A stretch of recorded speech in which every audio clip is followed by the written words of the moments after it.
الرحيم واتبع من أناب إلي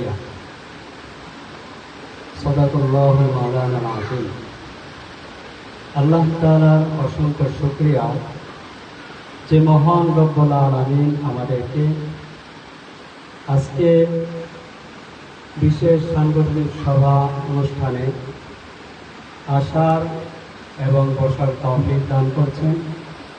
এজন্য সকলে একবার অন্তরস্থল থেকে শুকরিয়া আদায় করে আলহামদুলিল্লাহ। আমি আপনাদের সামনে কোরআনের আয়াতের একটা অংশ তেলাওয়াত করছি। এই আয়াতের মধ্যে আল্লাহ পাক রব্বুল আলামিন বলেন, আপনি অনুসরণ করুন, মান আনাবা ইলাইয়া, আমার দিকে যে অভিমুখ হয়, আমার দিকে যে ঝোঁকে তার অনুসরণ করুন। তো এই আয়াতের আলোচনার পূর্বে আমি আপনারা এখানে যারা আসছেন সবাইকে সতর্করা ইসলামী যুব আন্দোলন এর পক্ষ থেকে আমি আপনাদের সবাইকে আন্তরিক অভিনন্দন এবং শুভেচ্ছা জ্ঞাপন করছি। আরও শুভেচ্ছা জানাচ্ছি যারা আমাদের আজকের বিশেষ সাংগঠনিক সভায় যারা দাওয়াতি মেহমান আছেন, আমাদের মাঝে উপস্থিত আছেন জনাব মোহাম্মদ আব্দুল মালিক, সেক্রেটারি ইসলামী আন্দোলন বাংলাদেশ লোহার থানা শাখা। উপস্থিত আছেন হাফেজ আল আমিন সাহেব, সেক্রেটারি দোহার থানা ইসলামী যুব আন্দোলন। এবং উপস্থিত আছেন আমাদের মাঝে যে আজকের প্রধান বক্তা মোহাম্মদ মতিউর রহমান মোল্লা, সভাপতি ইসলামী যুব আন্দোলন বাংলাদেশ দোহার থানা শাখা। এছাড়াও আরও অন্যান্য দাওয়াতি মেহমান আমাদের মাঝে উপস্থিত আছেন। আরও যারা দাওয়াতি মেহমান আছেন তারা অতি শীঘ্রই চলে আসবেন। তো আমি বলতেছিলাম যে আল্লাহ পাক রব্বুল আলামিন বলেছেন যে তুমি অনুসরণ করো যে আমার অভিমুখ হয়।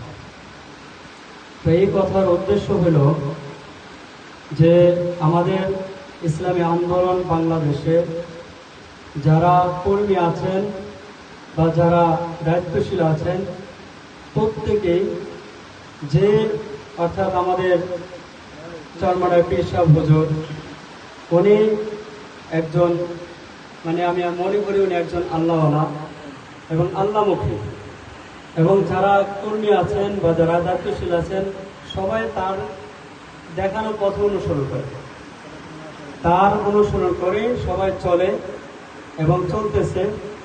শুধুমাত্র এটা দিনই কাজের মধ্যেও চলে এবং আখিরাতের জন্য যেটা দরকার সেটার ক্ষেত্রে চলে। যেরকম রাজনৈতিক ক্ষেত্র, সে যেটা বলে সেটার অনুসরণ করে সবাই চলে, এবং আখিরাতের দিক থেকেও সে যেভাবে পথ দেখায়, যেভাবে চললে ভালো হইব, মানুষের দুনিয়া এবং আখিরাতের কল্যাণ হইব, সেদিক খেয়াল করে মানুষ চলতেছে। তদ্রুপ আমাদের ইসলামী যুব আন্দোলন বাংলাদেশ এই শাখায় যে সমস্ত যুবকরা আমাদের এই শাখায় কর্মী আছেন, দায়িত্বশীল আছেন, প্রত্যেকে তার আদর্শ অনুসরণ করতেছে। আর তার আদর্শ অনুসরণ করার কারণেই, তার আদর্শে চলার কারণে আজকে আমাদের ইসলামী যুব আন্দোলনের যারা দায়িত্বশীল আছে, যারা কর্মী আছে, কেউ কোনো সময় মাদক দ্রব্যে লিপ্ত না, ঠিক কিনা?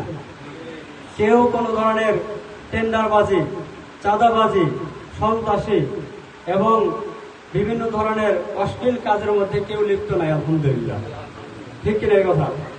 কিন্তু আমরা এছাড়া দেখতেছি যে যারাই যে দল করতেছে, রাজনৈতিক দলের মধ্যে যারাই অন্যান্য দলের ভিতরে লিপ্ত আছে, কারো আকীদা খারাপ এবং কারো কেউ যে আর কি আল্লাহ অভিমুখী না, আল্লাহ তাআলা যে সমস্ত বিধান আছে এগুলি মানতেছে না, তার আদর্শ অনুসরণ করতেছে।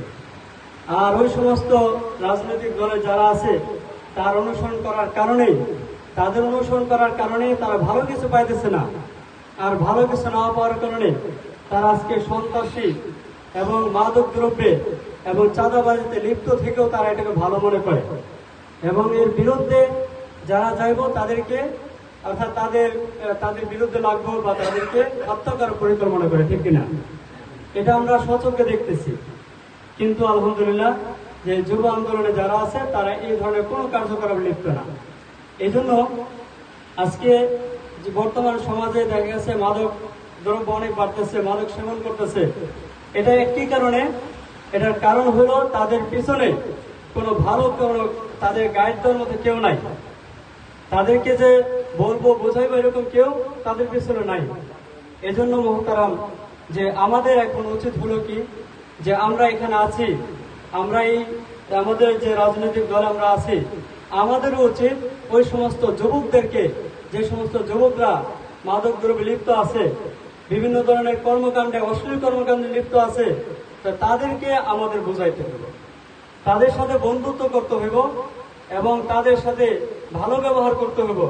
নবী করিম সাল্লাল্লাহু আলাইহি সাল্লামের দেখানো পথে যেভাবে আখলাক আছে, ওই আখলাক চরিত্র আমাদের দেখাতে হবে। তাদেরকে যদি দেখাতে পারি, তাহলে আমরা ইসলামের যুব আন্দোলন থেকে আমরা যদি তাদের সাথে ওঠা বসা করে তাদেরকে ভালো পথে আনতে পারি, তাহলে এটাই ইসলামী যুব আন্দোলনের সাফল্য। ইসলামী যুব আন্দোলন গঠন করার মূল উদ্দেশ্যই যুবকদেরকে এই সমস্ত সংগঠনে, এই সমস্ত কাজে তাদেরকে নিয়ে আসা। তাদেরকে যদি আমরা আনতে পারি, তাহলে একজন লোকও যদি আমার দ্বারা ভালো হয়, একজন লোকও যদি আমার দ্বারা ভালো পথে চলে, তাহলে এটাই আমার সাফল্য, এটাই আমার সফলতা, ঠিক কিনা? এই জন্য আমরা দেখতেছি বিভিন্ন সময় যে সমস্ত আমাদের আত্মীয় স্বজন, আমাদের এই ছেলেরা, আমাদের এই সন্তানরা, তারা মদ, গাঞ্জা, ইয়াবা এই ধরনের জিনিস খাইতেছে, তাহলে এটিকে আমাদের ফিরে রাখে আমাদের কর্তব্য না? এই জন্য আমাদের আজকে বিশেষ সাংগঠনিক সভা থেকে আমার আহ্বান থাকবো, অথবা আমার অনুরোধ থাকবো, যে আমরা আজকে থেকে টার্গেট করব যেন কোনো যুবক যেন বিপথে না যায়, যুবক যেন কোনো মাদকে লিপ্ত না থাকে, তাদেরকে আমরা দেখে দেখে টার্গেট করে করে তাদেরকে আমরা ভালো পথে আনার চেষ্টা করবো ইনশাআল্লাহ। আল্লাহ তাআলা আমাদের সবাইকে বর্তমান সমাজে যে সমস্ত যুবকরা নষ্ট হয়ে যাচ্ছে, যে সমস্ত যুবকরা তারা এই সমস্ত মাদকে লিপ্ত হয়ে তারা নিজের বাপেরও পর্যন্ত চিনে না, মায়েরও পর্যন্ত চিনে না, বোনকে হত্যা করতেছে, বিভিন্ন সময় বিভিন্ন ধরনের আলেমদের সাথে তারা খারাপ ব্যবহার করতেছে। এই সমস্ত কার্যকলাপ থেকে যেন যুবকরা ফিরে আসতে পারে, এই জন্য আমরা মেহনত করবো ইনশাল্লাহ। আমাদের পাড়ায় মহল্লা যেগুলি এরকম আছে দেখবো, আমরা ইনশাল্লাহ মেহনত করবো। আল্লাহ পাক রব্বুল আলামিন। আমি অতি সংক্ষিপ্ত কিছু কথা বললাম।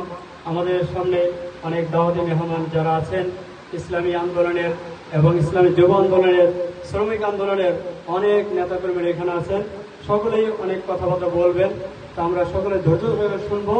আরো আমি সবাইকে শুভেচ্ছা জানাই যে সকলেই অনেক মূল্যবান কাজ রেখে আমাদেরকে সময় দিতেছেন। আর সুতারবাড়ি ইউনিয়ন যুব আন্দোলনের যে আজকের প্রোগ্রাম, এই প্রোগ্রামে আপনারা আসছেন, এই জন্য সকলকে আমার পক্ষ থেকে আন্তরিক ধন্যবাদ ও অভিনন্দন। আমি যে কথাগুলি